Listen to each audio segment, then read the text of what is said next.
Hi guys, my name's Seb Tudor, I'm the man on the Silver Mountain, and welcome back. Now today I want to talk about the stuff that YouTube has announced in regards to YouTube gaming, because it seems to spell a really...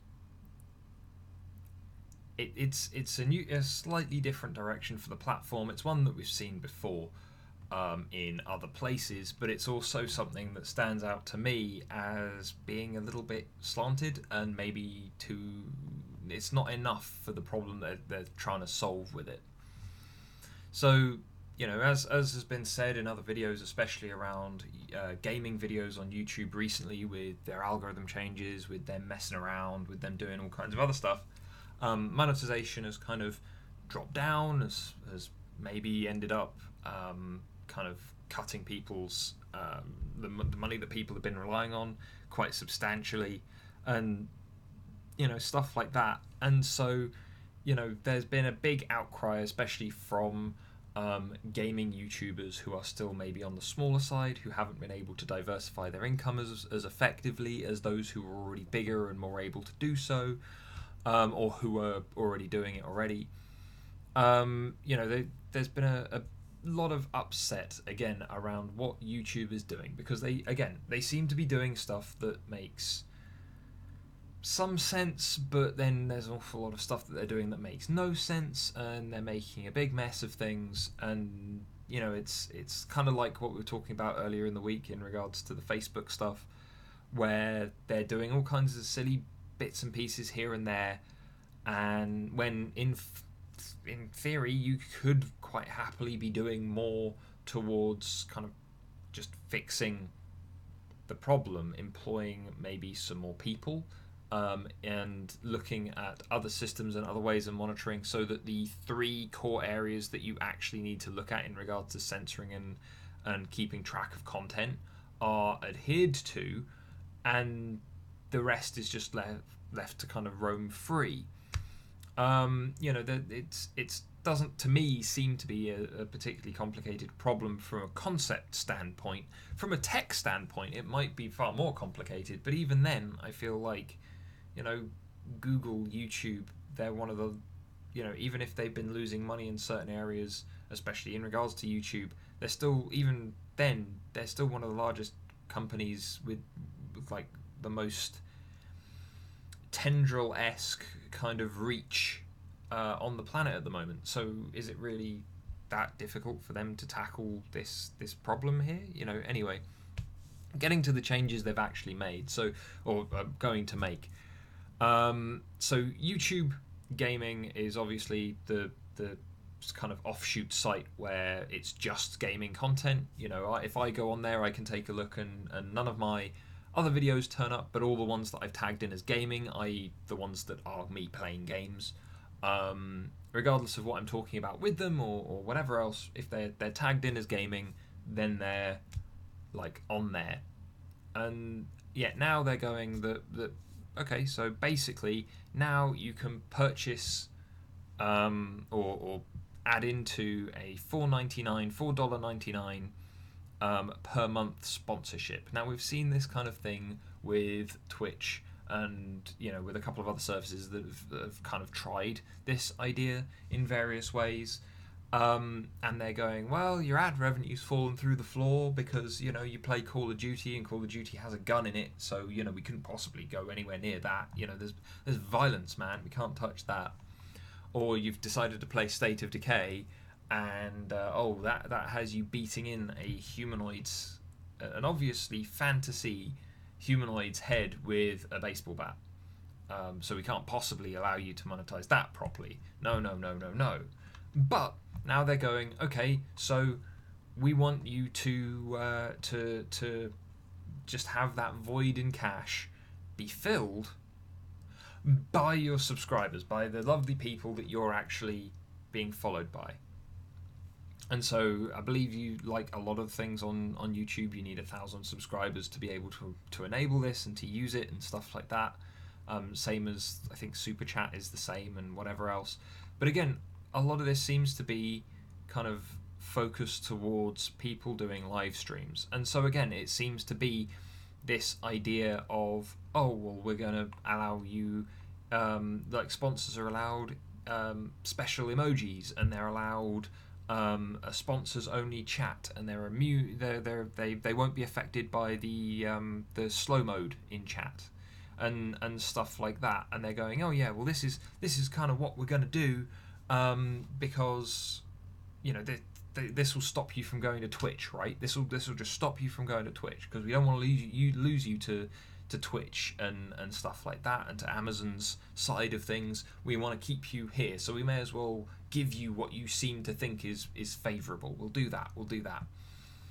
And I'm like, yeah, but hold on, how many people are like? There are a fair number of live streams going on YouTube, including gaming individuals, and they may be doing it on YouTube and on Twitch. They might be doing it on both.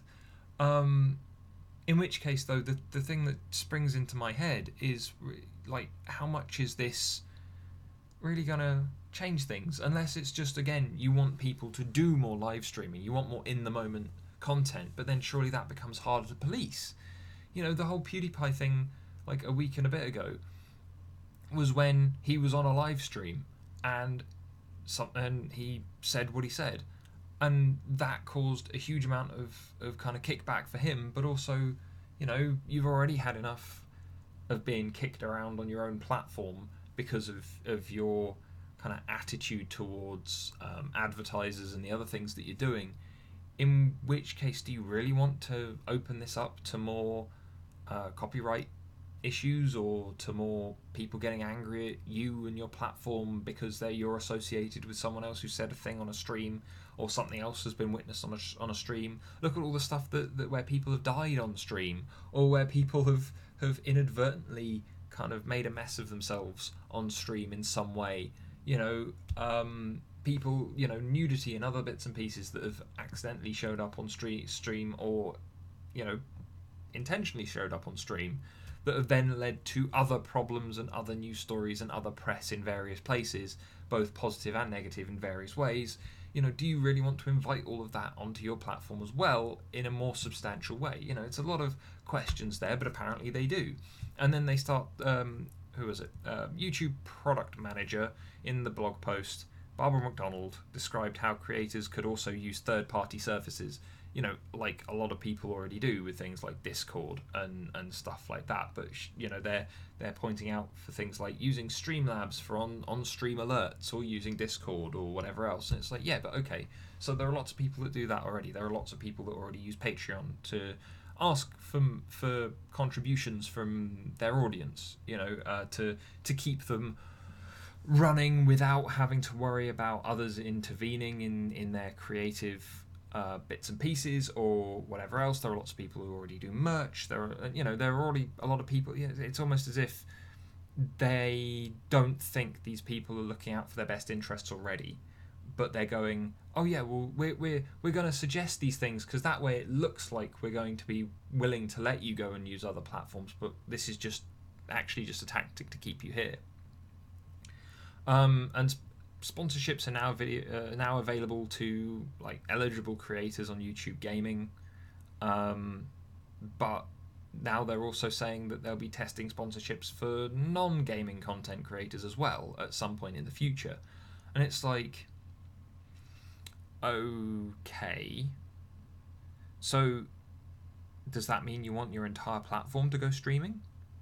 I people that have to do videos that require an awful lot of research, that end up doing an awful lot of work behind the scenes, like doing a video once a week to put their content out. Is this going to kill them off? Is this going to negatively impact them in a substantial way?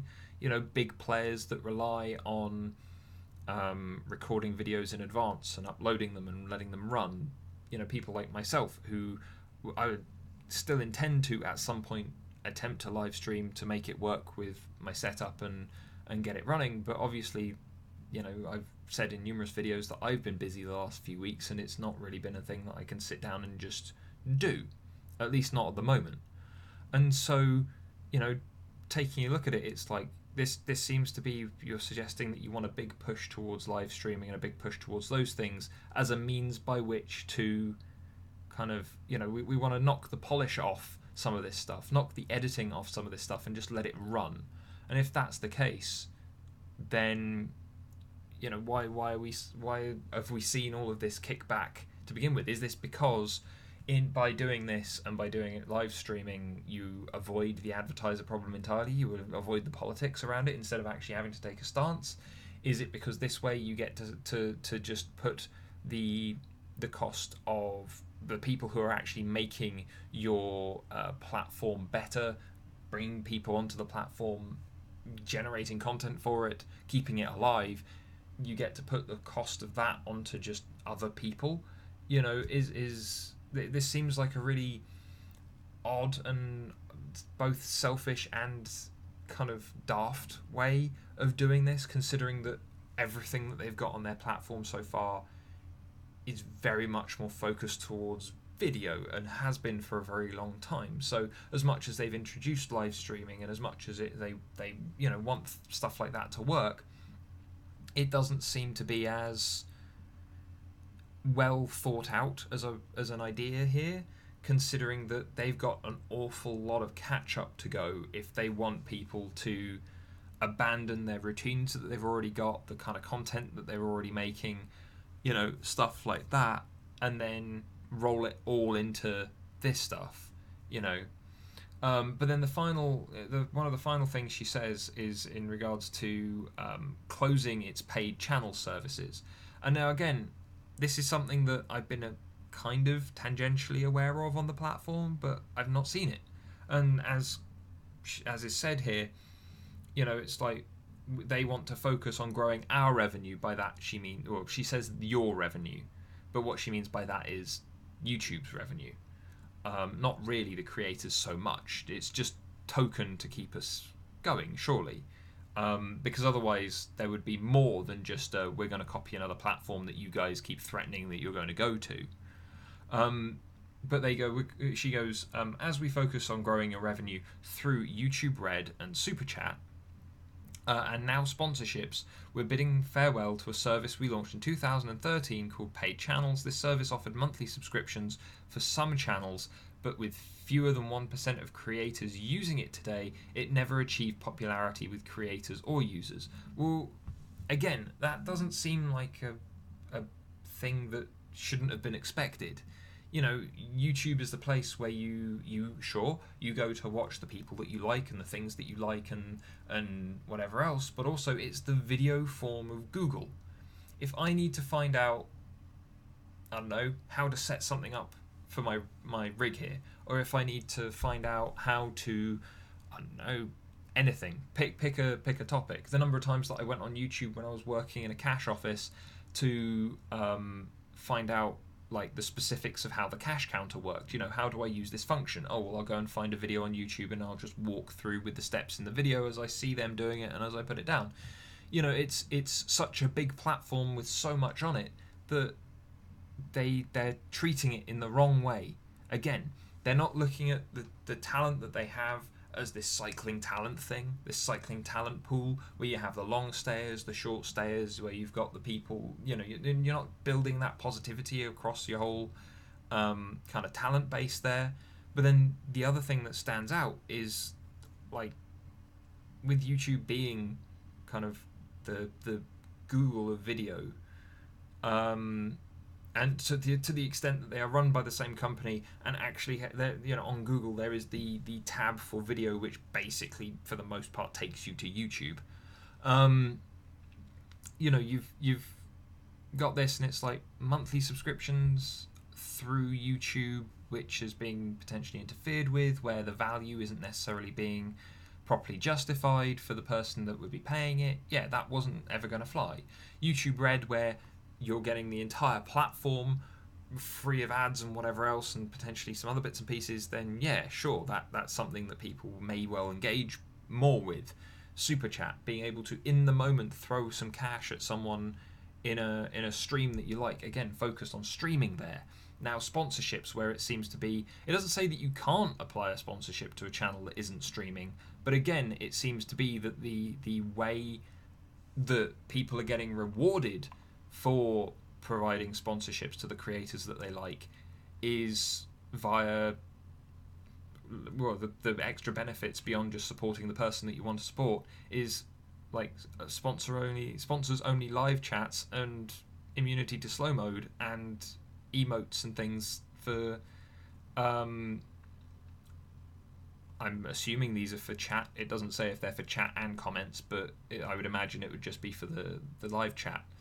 So again, it's like you've got one thing which is subscription based, which actually makes sense for the entire platform, and then you've got these two things focused more towards live streaming, where so far this platform still, I obviously don't have figures on this, but looking at the number of times, I follow several hundred people on my personal YouTube rather than the Silver Mountain YouTube, and even on the Silver Mountain YouTube I follow a fair number of people, and I get a handful of things of live streams like every week, from maybe GT Live from the Game Theorist, or Markiplier when he wants to go and do a random live stream, or a live stream from, I don't know, the White House kind of press office, where they're doing kind of morning briefings and things like that, and they're live streaming it instead of recording it for whatever reason.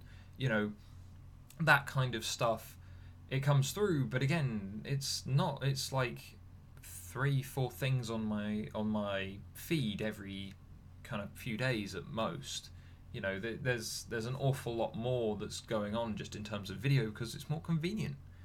I can record an entire week of video kind of over a few days for the next week. If when I've been away, when I was away at Hannah's graduation or whatever else, I was able to sit down and really, it took up a lot more of my day than it maybe usually would have done, and it wouldn't give me as much time for looking at other stuff and doing other things and working on other stuff that I want to bring to both the channel and bring to just stuff generally and things I want to do and whatever else. It took me a lot longer, but at the same time I was able to sit there from first thing in the morning to last thing in the evening for like a few days and just get like 3 weeks worth of content out, and then it was just a case of uploading it and sorting out all the other bits and pieces in the YouTube kind of back of house to then just let it run. And then I was free to go and enjoy time with my girlfriend, to pick up more information, to work out whatever. It let me have that freedom. So it was more convenient for me as a creator, but also it meant that because I was away, and I didn't have access to my gear here or whatever else, it still allowed me to make sure that there were all the videos that I wanted to have up, all the videos that you guys have been turning up for here, and so as a result, the kind of focus for live streams on this just seems like a bit of a cop-out, because the actual problem is their management of types of content and how they actually then deal with that in regards to advertising and monetization and stuff like that. Again, when they only seem to really have 3 core kind of areas and issues that they need to deal with, which is like pornography, copyright, and then either kind of violence and hate speech or incitement to violence, which again, when you actually look at it, they're quite defined terms, quite defined things. They're not as broad as they have been applied. And so kind of looking at the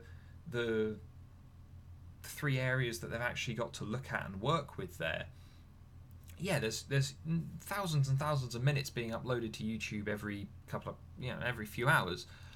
But again, like, those are 3 areas that you need to touch in on. All the rest of it is completely superfluous. And so that's the way it should be dealt with and then sold to advertisers and reorganized with creators, and we should be informed.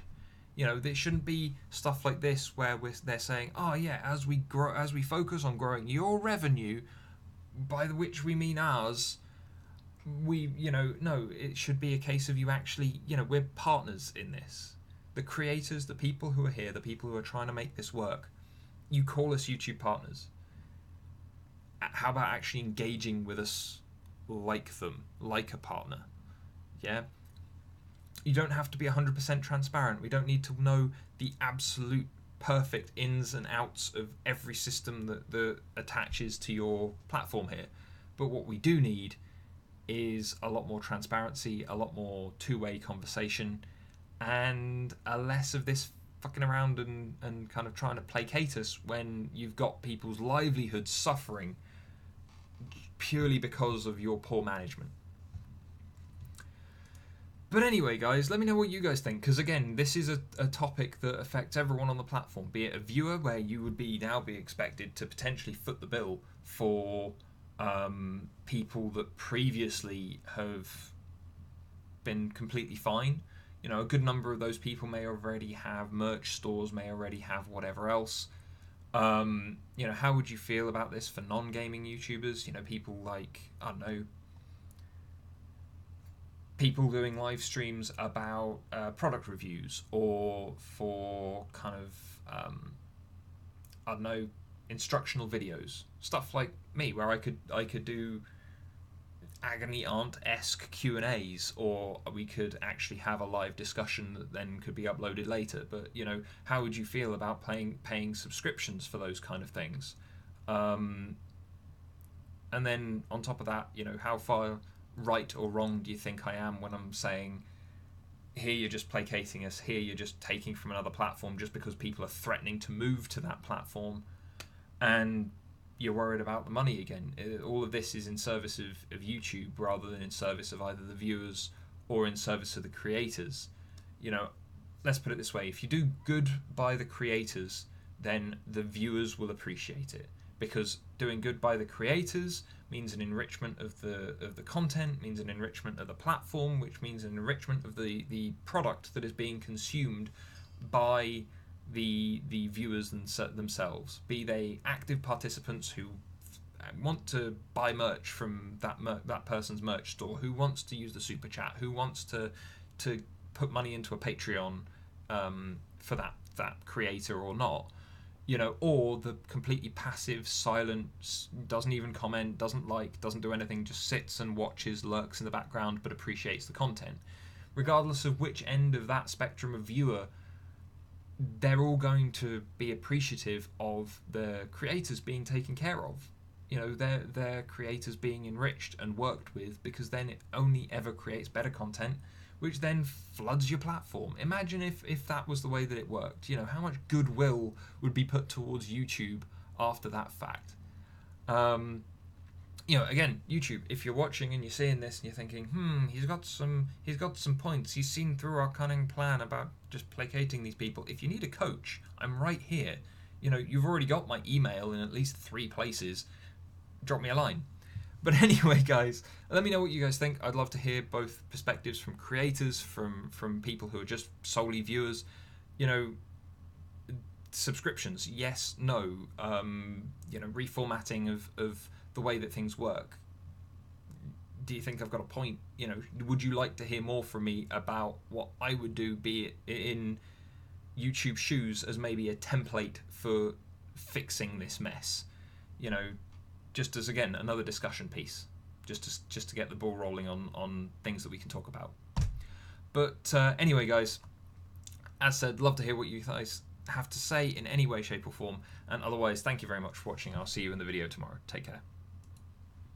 Thank you very much for watching, guys. If you found this at all enjoyable or interesting, then please drop us a like, share this video and subscribe for more. And I'll see you in the video tomorrow. Take care.